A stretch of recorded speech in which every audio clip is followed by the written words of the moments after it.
Hello guys, hi, this is Jim with War Barn. Here at the end of the year, going to do a little recap. What I do here at War Barn is I'm trying to restore some World War II vehicles and work on some cannons and other equipment as well. So at the end of the year, I'm just kind of get you up to speed where I'm at. Slow progress, but progress nonetheless. Few things in the pipeline, and let me start with that. So what I have here, first off, this is for the Opel Blitz. This is a folding handle for the footstep. So on the back of the truck, you got your tailgate. Your tailgate's going to swing down, and this would mount on the back of it. This would mount a little bit lower. This folds up and down, and then you could, hop in the vehicle. And that's that. More Opel Blitz stuff here. What I have is shovel holders. So this is where the blade of the shovel would go in there. These are pretty nice.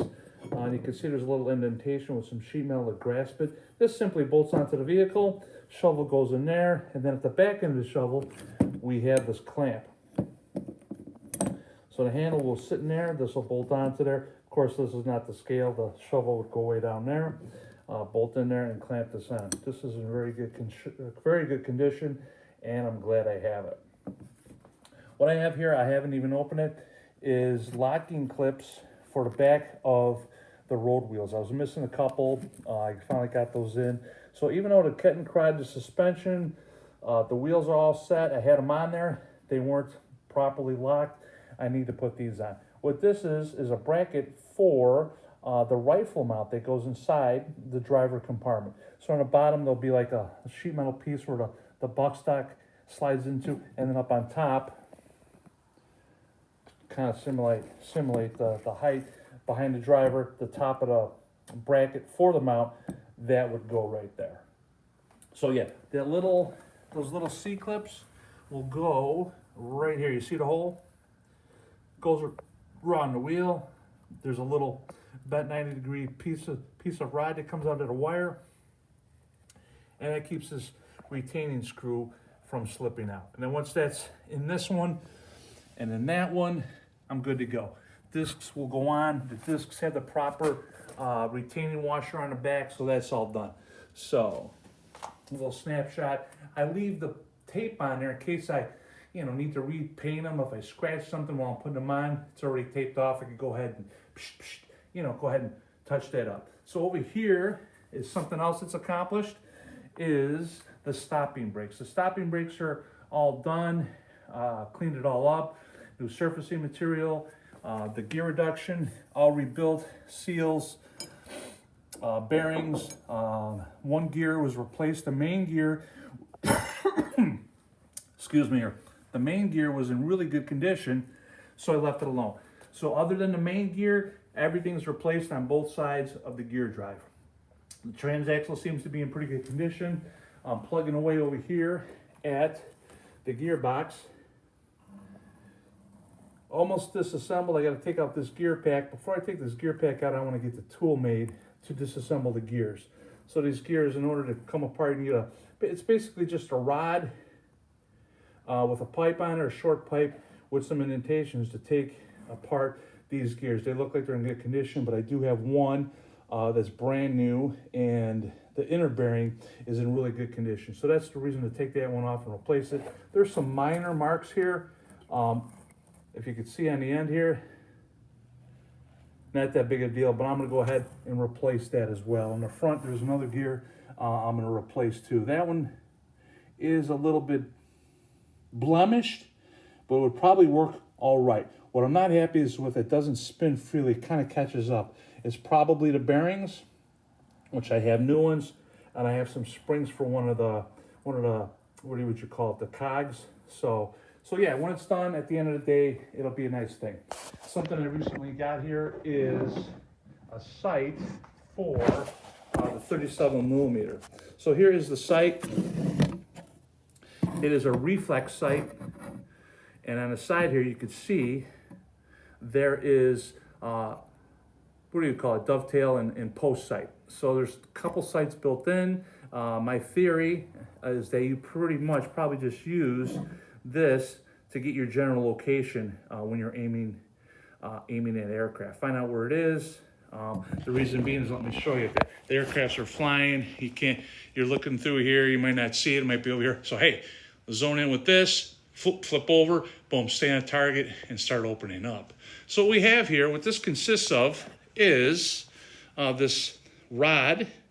This is going to mount into the holes at the front. There's an aiming bar. On either side of the two seated positions will be a sight. So this is an earlier version where each person had to have a sight. One person was in charge of elevation. One person was in charge of traversing. So that glass you're looking through right now, you see a bubble glass on the bottom. The light will come through there. It will project across here. You look through and you target accordingly. Now, if you notice, there is a little flap here, and I'm going to show you that in a minute.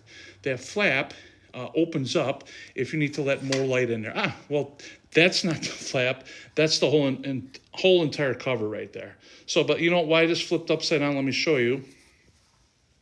Here at the bottom, you see that there? That is a 95% shaded lens. And you see that knob on the right there on the bottom?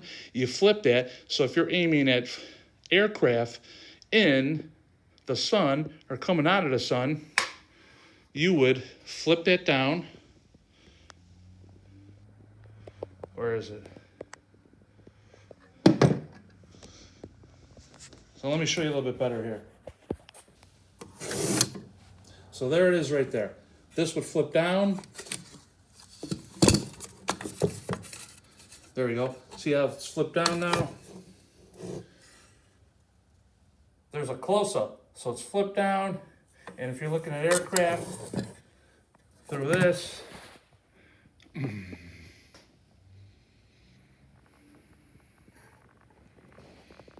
you're not going to get blinded. Probably see the aircraft a little bit better. So yeah, that's kind of cool. And there's a flap on the top here. That flap closes and opens. It's actually closed right now. In case you need more light coming in here, there's a little window. So that's what that is. And I believe that there is a separate sight for ground targets as well.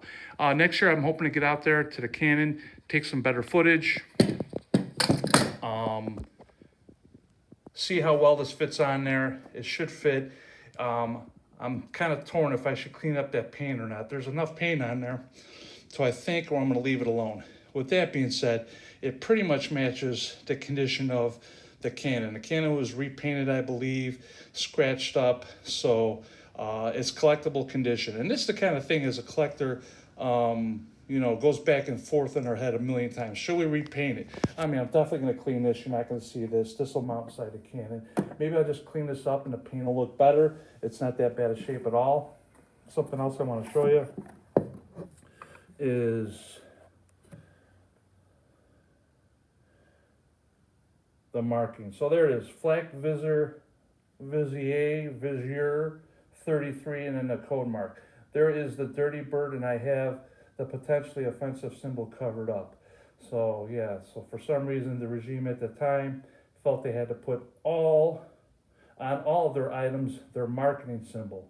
Okay, so it's kind of historic. There it is at the top. So you can see it's got its dents and dings, but for 80 years old, this thing actually works. It's not that bad a shape. And as I'm talking here, I'll probably repaint the dovetail sight. That could come off easily, repaint that, and I think that'll make it look easier, not easier, but nicer as well. Same with the front. So there you go. So, all right. Guys, any questions, chime in. Have a safe New Year's. Any other questions, let me know. I'm out here pretty often. If you want to see some details of something, I can do that. Talk to you in 2025.